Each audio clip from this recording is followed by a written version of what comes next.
बहुत अच्छा लगता है कि जब आप लोग प्यारे प्यारे कमेंट करते हैं। कोई ये कमेंट करता है कि दीदी आपके रेमेडी से मेरे हेयर फॉल स्टॉप हो गए हैं, तो कोई ये कमेंट करता है कि दीदी आपके रेमेडी से हमारे बालों की ग्रोथ हो रही है। कोई तो ये कहता है कि दीदी हमारे बालों की ग्रोथ रुक गई थी, लेकिन आपके रेमेडी के यूज़ करने के बाद हमारे बालों की रीग्रोथ होना स्टार्ट हो गई। बहुत लोग तो अपने हेयर ग्रोथ की जर्नी की फ़ोटो मेरे साथ शेयर करते हैं और कहते हैं कि दीदी आपके रेमेडी की यूज़ करने के पहले मेरे बालों की हालत ये थी और आपके रेमेडी यूज़ करने के बाद हमारे बालों की ग्रोथ ये है। तो आप लोगों के प्यारे प्यारे कमेंट और इस तरह की पिक्चर देख के मुझे और भी ज़्यादा मोटिवेशन मिलता है कि आप लोगों के साथ और भी बेहतरीन वीडियो मैं शेयर कर सकूं, जिससे आपके बालों की ग्रोथ हो, आपके हेयर फॉल स्टॉप हो। अगर आपके बालों की ग्रोथ रुक गई है तो वो भी होना स्टार्ट हो जाए। इसी सीरीज में आज मैं आप लोगों के साथ जो रेमेडी शेयर करने वाली हूँ ना, उसको मैं खुद लगा के बैठी हूँ। अगर आप मेरे बालों को देखेंगे ना, तो अभी मेरे बाल पूरी तरीके से सूखे नहीं है, हल्का हल्का गीले हैं। लेकिन गीले होने के बावजूद भी उस रेमेडी को लगाने के बाद ही आप पहले इसकी शाइनिंग देख लीजिए कि इस रेमेडी की यूज़ के बाद बालों में शाइन क्या आ रही है। अगर आपके बाल बहुत ज़्यादा ड्राई है, बहुत ज़्यादा रफ है, इस रेमेडी का अगर आप यूज़ करेंगे तो 100% आपको रिजल्ट मिलेगा। तो चलिए वीडियो को स्टार्ट करते हैं। लेकिन वीडियो को स्टार्ट करने से पहले अगर आप मेरे चैनल पे नए हैं तो वीडियो को लाइक कर लीजिएगा, चैनल को भी सब्सक्राइब कर लीजिएगा और बगल में जो बेल आइकन है उसे भी हिट कर लीजिएगा ताकि मेरे वीडियो का नोटिफिकेशन आप तक पहुँच सके। इस रेमेडी को बनाने के लिए मैंने यहाँ पे 8 से 10 नीम की पत्तियाँ तोड़ ली हैं और इसको बहुत अच्छे से धुल लिया है। धुलने के बाद एक एक पत्तियों को अलग कर रही हूँ, ध्यान से देखते हुए अलग कर रही हूँ कि जो पत्तियाँ हल्की भी पीली हों, कटी फटी हो या फिर देखने में बेकार लग रही हो, उन सारी पत्तियों को अलग कर दे रही हूँ। नीम की पत्तियों में एंटी फंगल और एंटी बैक्टीरियल प्रॉपर्टी पाई जाती है, जो हमारे स्कैल्प में किसी भी तरह के प्रॉब्लम को कंट्रोल और क्योर करती है। अक्सर क्या होता है ना कि हमारे बाल क्यों झड़ते हैं हमें रीज़न ही नहीं पता होता है। अगर आपके बालों में डैंड्रफ है ना, तो आप ये समझ जाइए कि 100% आपके हेयर फॉल होने ही होने हैं। ये जो डैंड्रफ होता है ना, एक्चुअल में ये एक फंगस होता है जो कि धीरे धीरे हमारे पूरे स्कैल्प में फैल जाता है और वो बालों को वहाँ से उनकी ग्रोथ को ही रोक देता है।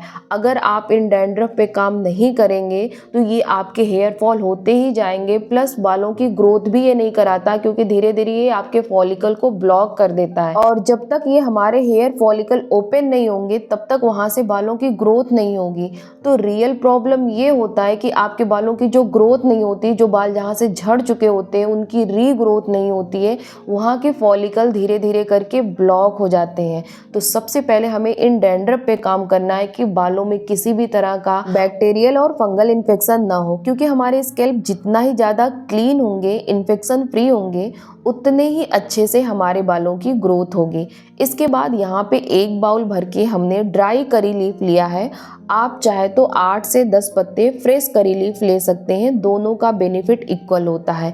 ये जो करी लीफ होता है इसमें vitamin C, B, protein, antioxidant, beta carotene पाए जाते हैं और ये सब मिलके हमारे हेयर ग्रोथ को प्रमोट करते हैं। बहुत ही कम टाइम में हमारे बालों की ग्रोथ अच्छी खासी करते हैं और प्लस शाइन ऐड करते हैं। इसके बाद यहाँ पे हमने लिया है मेथी दाना।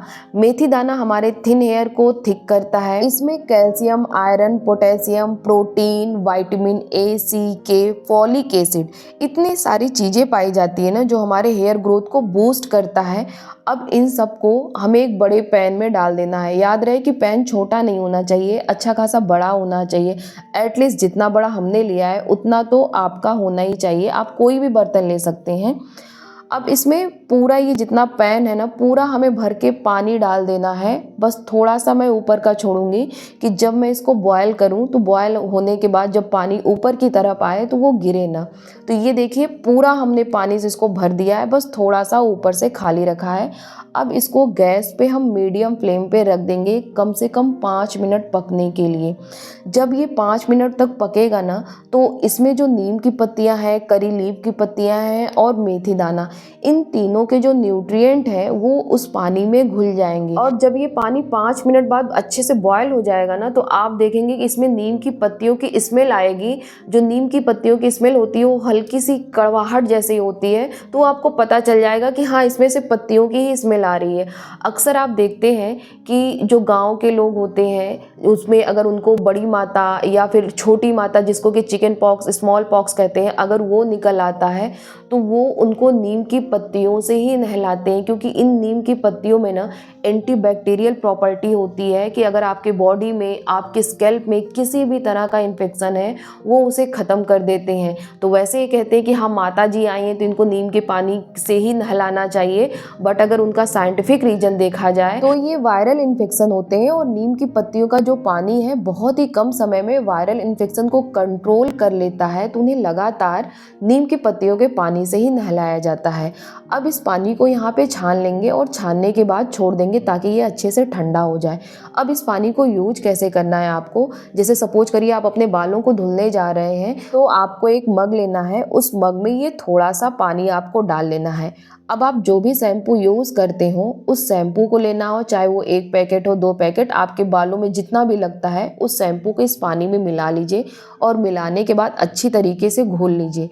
घोलने के बाद वो पानी से आप अपने बालों को अच्छे से धुल लीजिए और जो शैम्पू का झाग वगैरह बने उसको आप नॉर्मल पानी से अच्छे से धुलिए।